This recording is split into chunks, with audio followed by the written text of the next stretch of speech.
Like No Other, authored by Srimati Sujata Prasad. I invite on stage Dr. David Frawley ji and Dr. Sonal Mansingh ji to offer this book to the Jaipur Dialogues audience.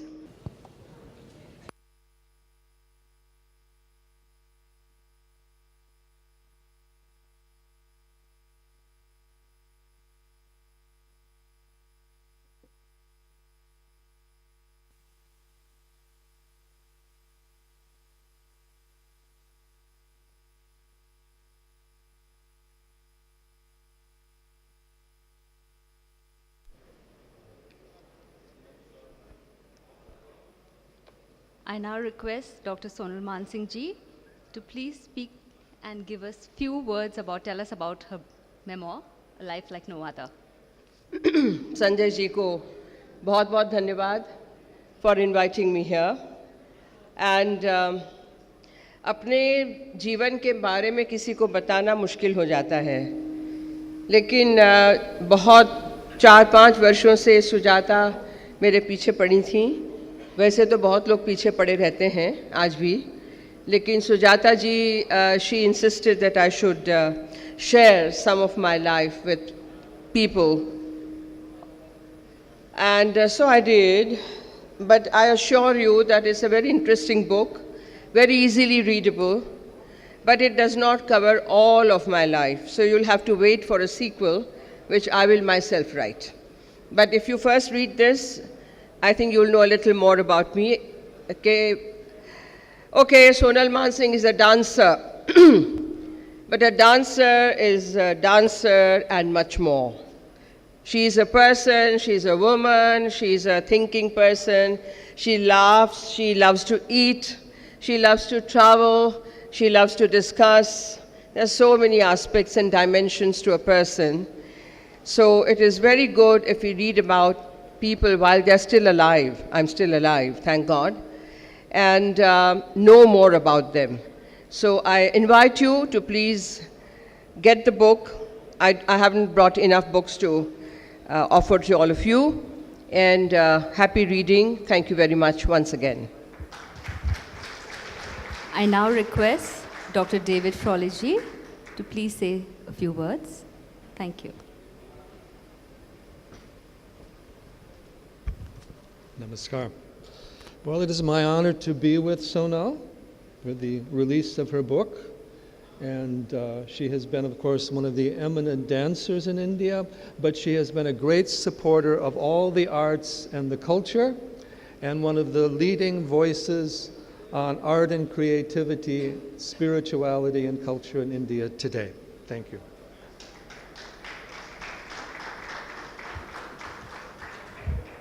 Mr. Sanjay Dixit ji, I request you to please say a few words for Dr. Sonal Mansingh ji.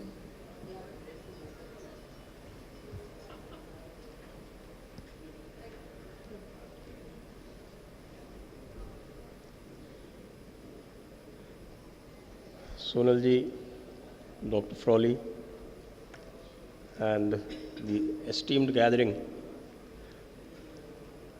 As Sonal ji said, I haven't read the book, but you don't really need to read the book. You read the person, you read the book.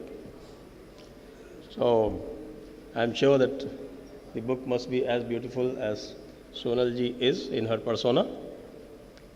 And good luck to her, and wishing this book all success. Thank you very much.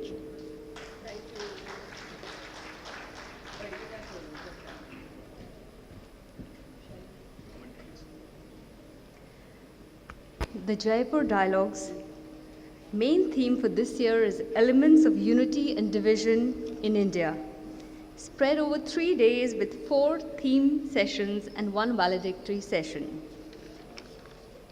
Today on day 1, we start with panel discussion on religion, followed by the second session with a panel discussion on nationalism. I would now like to introduce the panelists to you. We already have on stage Dr. David Frawley ji and Dr. Sonal Mansingh ji, who are part of the first panel discussion. Dr. David Frawley ji is the recipient of the Padma Bhushan He's an American Hindu teacher and author who has written more than 30 books on various topics like Ved, Ayurveda, Hinduism, and many more. Dr. Sonal Mansingh ji, recipient of Padma Bhushan and Padma Vibhushan. She is widely known not just as a classical dancer, but also as a culture icon and activist. At 73 years young, she has created her latest dance production called Divyalok. I now invite on stage Sri Narendra Kohli ji.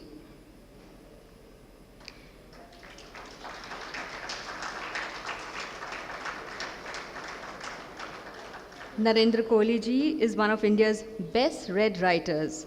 His book Mahasamar is a novel based on Mahabharat, written in contemporary style, published in 9 volumes.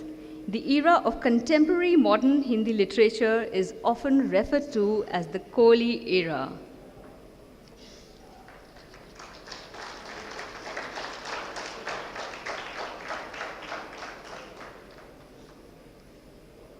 I invite on stage our next panelist, Sri Arif Mohammad Khan. He is a former cabinet minister. Currently, he's actively involved in writing columns related to Islam and Sufism. He has advocated abolishing of the All India Muslim Personal Law Board.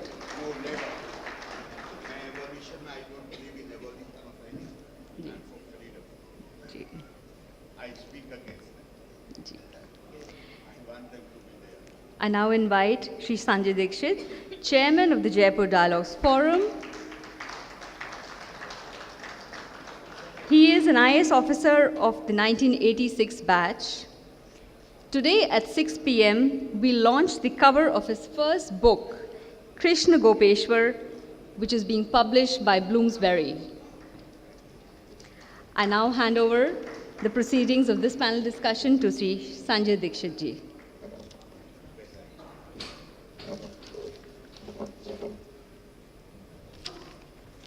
सम्माननीय मंच,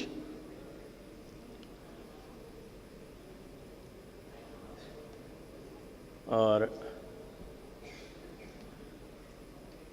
सभी उपस्थित सम्माननीय बंधु, विद्वान एवं विदुषी, आप सभी लोगों का 2017 के हमारे इस द्वितीय सत्र में स्वागत है। आज जयपुर का स्थापना दिवस भी है और इस अवसर पर आप सभी लोगों का स्वागत करते हुए और हमारे मंचस्थ अतिथियों का स्वागत करते हुए मैं न सिर्फ हर्षित हूँ बल्कि रोमांचित भी हूँ।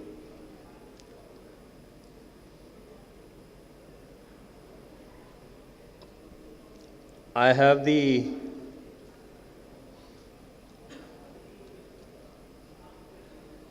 very exciting and also the onerous task of moderating this session. The good thing about moderating the session in Jaipur Dialogues is that you don't have to be a moderator. So you can moderate and speak as well. Therefore, I will first frame the entire event, then frame this session. I will propose a framework for discussion during the session, then give my 2 bits, and then invite the speakers in the order that they are seated.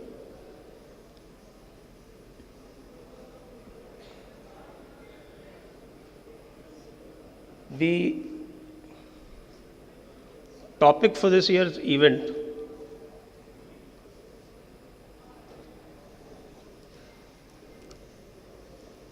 is very contemporary.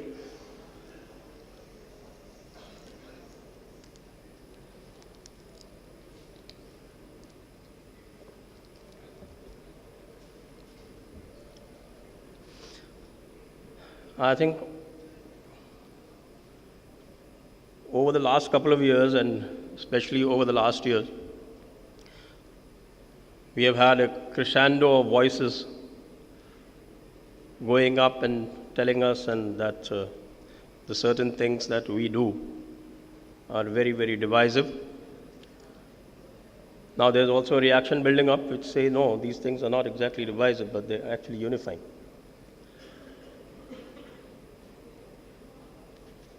So I thought it was a good idea to discuss it at this point of time, to really figure out whether there are certain things or certain elements that we take for granted in this country and whether they are actually unifiers or dividers. So we chose 4 sub-themes: religion, nationalism, education with particular reference to how history is taught, and a general paradigm of internal and external security. Security was an outlier in this entire discussion, but it became relevant when people started calling even the army chief names. So that was the time we thought that this was also a topic that could inform the people, inform the audience. So that is how the entire event was framed. Now, coming to this session, because this session is sub-themed religion, whether religion is a divider or a unifier. The conventional wisdom as we have in our culture, the Indian culture, is that religion, now that is the difficulty, the semantics are a problem. Because religion as it is understood in English language is not what is understood either in different languages or even different cultures. Bharat में religion का अनुवाद धर्म के रूप में किया जाता है. We have three very eminent people who have spent a lifetime discussing dharma. So this is definitely one of the points that need to be discussed as to what is the relation between religion and dharma.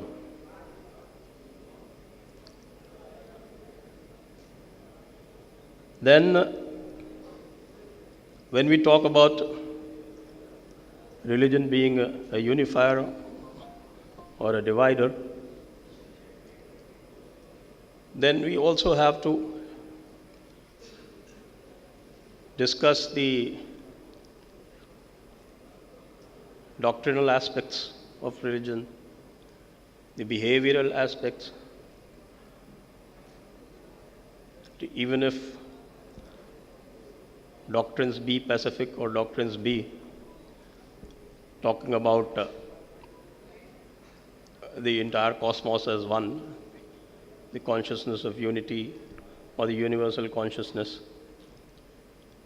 How does it actually translate into influencing the behavior of the followers of that particular dharma or religion on the ground?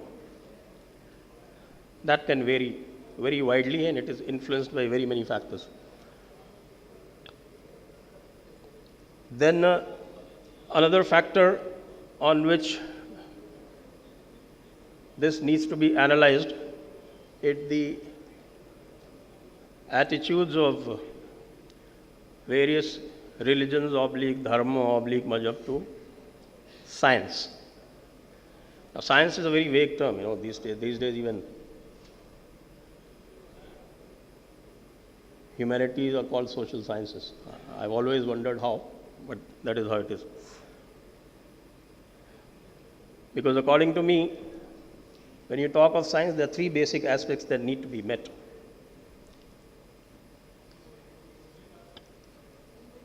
And that is,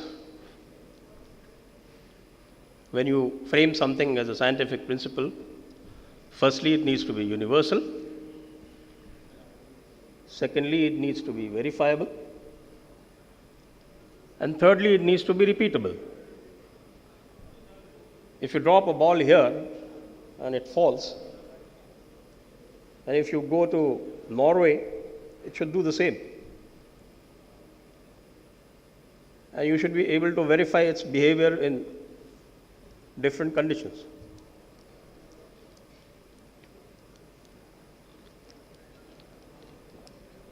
And the third framework on which we analyze is the attitude of different religions to inquiry.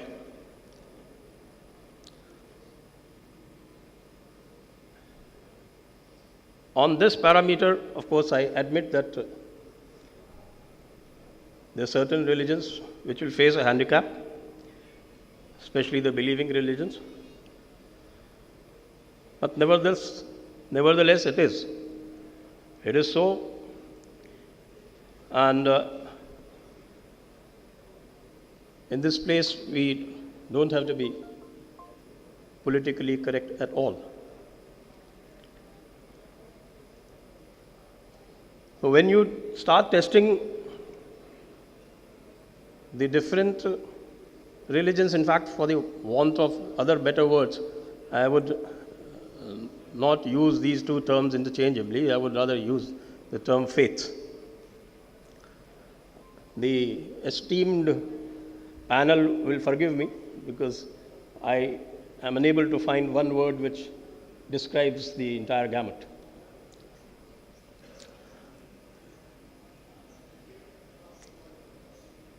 So when you talk about all the followers of a faith as a cohort, it becomes difficult to point out any faith as a unifier or a divider. Ultimately, it boils down to the empirical analysis of what the followers of that faith are doing. And it is on that benchmark that you place various categories.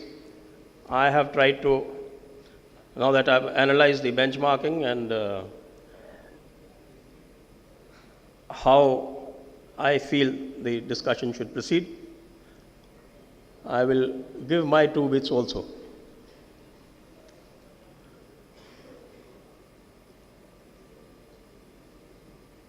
I have tried to put them in 3 categories. The pagan denominations, the Eastern denominations. I've taken the Eastern denominations broadly as one because of the attitude of the Eastern denominations to inquiry.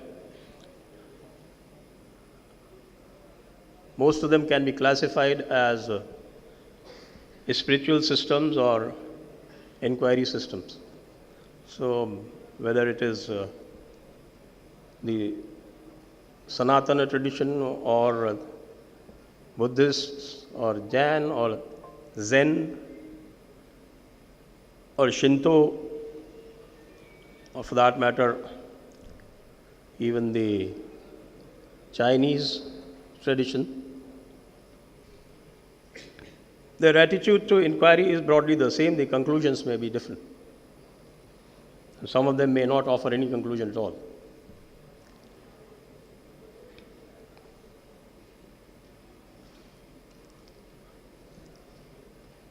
When we analyze this, we find that in every faith you will have a combination of followers. Even if you take Buddhism as a totally pacifist faith at a doctrinal level,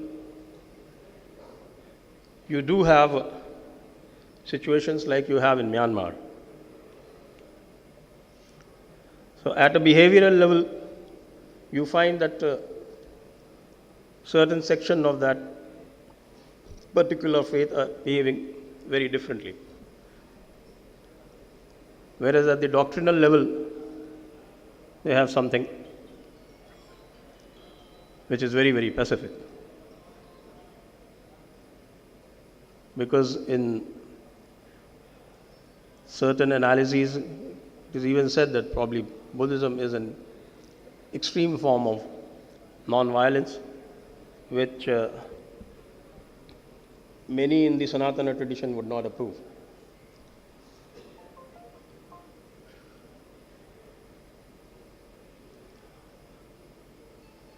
But largely, it is possible to,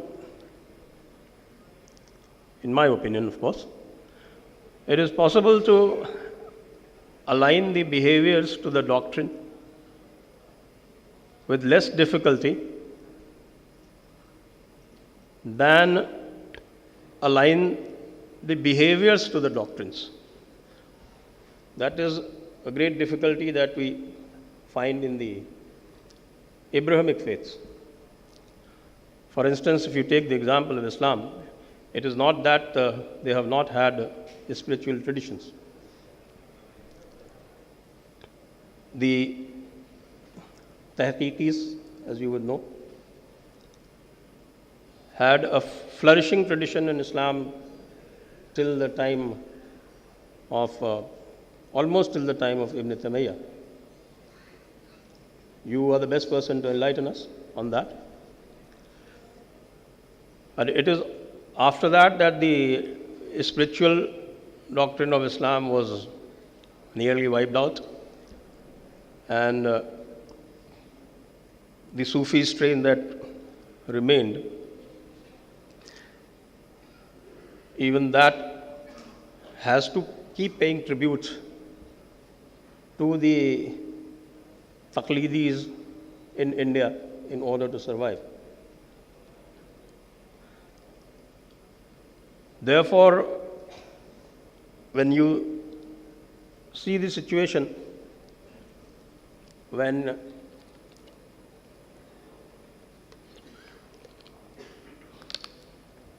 extremists are able to preach a violent doctrine and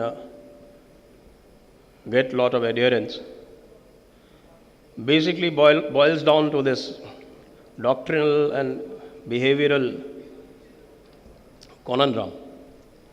When you have a ready doctrine, it is easy to get adherents.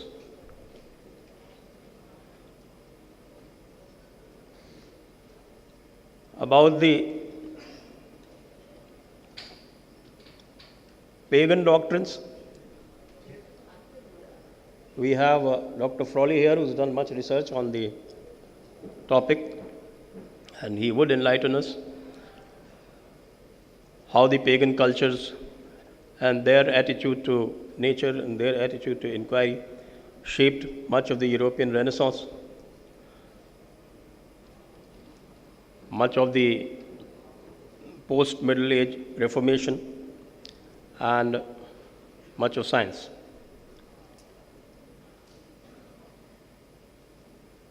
But in the end, we will have to regenerate the spirit of inquiry in all faiths, unless the spirit of inquiry and spiritualism does not remain burning in any tradition.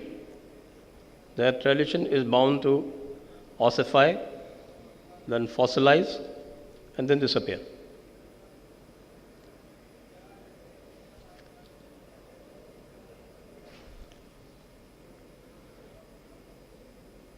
Like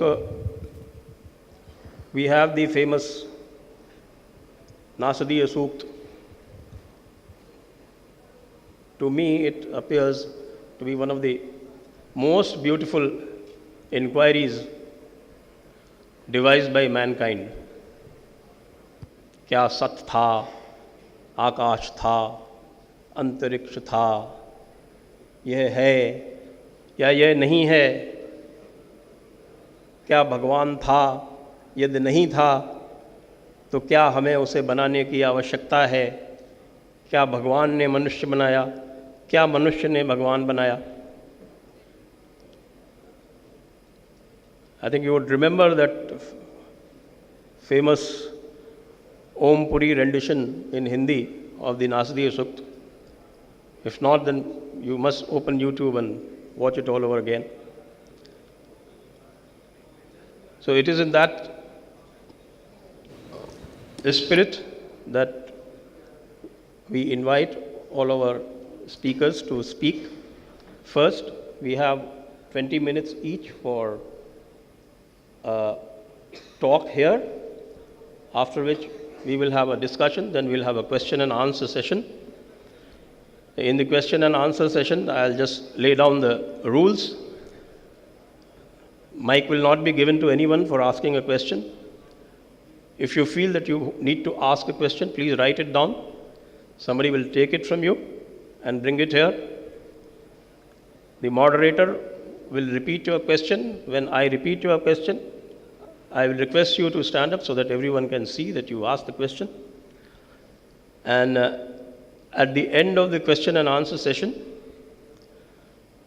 the best question would be selected and awarded. For that, there is a jury, and that jury consists of 3 people sitting here. Mr. Sunil Sharma, Shefali, and Sushil Pandit will judge the quality of questions and award the best question. With that, I request Sonal ji to start from there. Okay. As per her direction, Arif ji.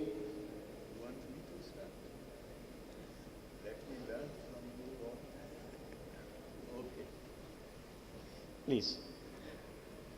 Shri Arif Mohammad Khan, loud claps for him.